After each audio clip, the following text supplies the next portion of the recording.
ഭാരതമാതാവിൻ്റെ ചിത്രത്തിൻ്റെ പേരിൽ അനാവശ്യ വിവാദങ്ങൾക്ക് പുറപ്പെട്ടവർ പുരാണങ്ങൾ പഠിക്കാത്തവരെന്ന് RSS അഖില ഭാരതീയ പ്രചാർ പ്രമുഖ് സുനിൽ ആംബേദ്കർ. ഭാരതമാതാവിനെ വിവിധ രൂപത്തിലും ഭാവത്തിലും ആരാധിക്കുന്നത് സ്വാതന്ത്ര്യസമര കാലഘട്ടത്തിന് മുന്നേ തുടങ്ങിയ രീതിയാണെന്നും അദ്ദേഹം ചൂണ്ടിക്കാട്ടി. കഴിഞ്ഞ 3 ദിവസങ്ങളായി ഡൽഹിയിൽ ചേർന്ന RSS പ്രാന്ത പ്രചാരക് ബൈഠക് സംബന്ധിച്ച് വിശദീകരിക്കാൻ വിളിച്ചു ചേർത്ത വാർത്താസമ്മേളനത്തിൽ സംസാരിക്കുകയായിരുന്നു സുനിൽ ആംബേദ്കർ.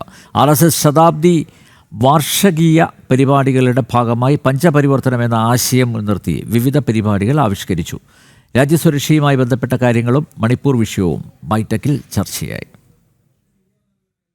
പക്ഷികളും മൃഗങ്ങളും അടക്കമുള്ള സർവ്വചരാചരങ്ങളെക്കുറിച്ചും 3 ദിവസം നടന്ന RSS പ്രാന്തപ്രചാരക് ബൈഠക്കിൽ ചർച്ചയുണ്ടായി. ഭാരത് മാതാവിന്റെ ചിത്രം സംബന്ധിച്ച് കേരളത്തിൽ നടക്കുന്ന അനാവശ്യ വിവാദങ്ങൾക്ക് പിന്നിൽ പുരാണങ്ങൾ പഠിക്കാത്തവരാണെന്ന് RSS അഖില ഭാരതീയ പ്രചാർ പ്രമുഖ് സുനിൽ ആംബേദ്കർ വ്യക്തമാക്കി. ഭാരതമാതാവിനെ വിവിധ രൂപത്തിലും ഭാവത്തിലും ആരാധിക്കുന്നത് സ്വാതന്ത്ര്യ സമരകാലത്തിന് മുന്നേ തുടങ്ങിയ രീതിയെന്നും അദ്ദേഹം ചൂണ്ടിക്കാട്ടി. इतिहास पढ़ना चाहिए. भारत माता ये इमेजिनेशन कोई संघ से प्रारंभ नहीं हुआ. ये बहुत पुराना इमेजिनेशन है, क्योंकि हम अपनी परंपरा से भारत को एक माता के रूप में देखते हैं और उसके अलग अलग तरीके के इमेजिनेशंस जो है वो समय समय पर किए गए हैं. स्वाधीनता आंदोलन में भी ये जो पिक्चर इमेजिनेशन था ये काफ़ी मात्रा में था. बहुत सारे जो स्वतंत्र वीर थे उन लोगों ने भी इसके बारे में इमेजिनेशन किया है. तो भारत के कुल मिलाकर भारत के जो इमेजिनेशन है हमारे सारे भारतवासी के लोगों का, उसमें अपनी मातृभूमि को हम एक माँ के रूप में देखते हैं. तो उसका पिक्चराइजेशन अलग अलग स्वरूप में होता रहता है.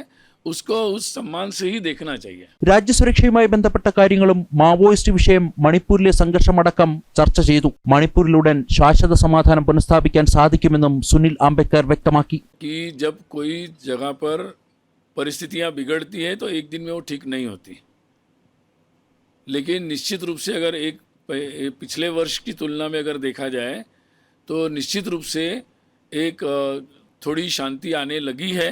शुरुआत हुई है शांति की. RSSന്റെ ജന്മശതാബ്ദി വാർഷികവുമായി ബന്ധപ്പെട്ട് നിരവധി കർമ്മ പരിപാടികൾക്കാണ് രൂപം നൽകിയത്. ഒക്ടോബർ 2 വിജയദശമി ദിനത്തിൽ നാഗ്പൂരിൽ സർസംഘചാലക് ഡോക്ടർ മോഹൻ ഭാഗവത് നയിക്കുന്ന പ്രധാന പരിപാടിയോടെ ജന്മശതാബ്ദി വർഷ ആഘോഷങ്ങൾ ഔദ്യോഗികമായി ആരംഭിക്കും. അടുത്ത വർഷം രാജ്യത്തുടനീളമുള്ള എല്ലാ ബസ്തികളിലും ഖണ്ഡതലങ്ങളിലും ഹിന്ദു സമ്മേളനങ്ങൾ സംഘടിപ്പിക്കും. ശതാബ്ദി ആഘോഷങ്ങളുടെ ഭാഗമായി ഡൽഹി, മുംബൈ, ബംഗളൂരു, കൊൽക്കത്ത എന്നിവിടങ്ങളിൽ നടക്കുന്ന പ്രഭാഷണ പരമ്പരയിൽ സർസംഘചാലക് ഡോക്ടർ മോഹൻ ഭാഗവത് പങ്കെടുക്കും. നവംബറിൽ 21 ദിവസം ഗ്രഹസമ്പർക്ക പരിപാടിയും നിശ്ചയിച്ചിട്ടുണ്ട്. प्रमुख नागरिकों की गोष्ठी होगी. तो संघ की रचना में जो हम लोगों ने अपने संगठन दृष्टि से जो रचना बनाई है उसमें हमारी दृष्टि से 924 जिले होते हैं. तो उन सभी जगहों पर ये प्रमुख नागरिकों की गोष्ठी होगी और इसके साथ ही कई सारे संस्थानों में अलग अलग समूहों के अनुसार, अलग अलग प्रोफेशंस के अनुसार या अलग अलग विषयों के अनुसार ऐसे कई प्रकार से ये गोष्ठियों का आयोजन होगा, जिसमें मुख्य रूप से जो भारत का विचार है, राष्ट्र के बारे में, हिंदुत्व के बारे में, संघ का जो पूरा एक विचार दृष्टि है और आने वाले समय में अपने समाज की दृष्टि से जो विभिन्न प्रकार के विषय है, ऐसे विषयों पर उन गोष्ठियों में चर्चा होगी. ഈ വർഷത്തെ വിജയദശമി മുതൽ 2026 വിജയദശമി വരെ 1 വർഷത്തെ ശതാബ്ദി പരിപാടികളാണ് രാജ്യമൊട്ടാകെ നടക്കുന്നത്. കുടുംബ മൂല്യങ്ങളുടെ സംരക്ഷണം, സാമാജിക സമരസത, പരിസ്ഥിതി സംരക്ഷണം, തനിമ, പൗരബോധം എന്നീ പഞ്ചപരിവർത്തനങ്ങൾ ലക്ഷ്യം വെച്ചുള്ള പരിപാടികളാണ് ആവിഷ്കരിച്ചത്. ജനം, ഡൽഹി.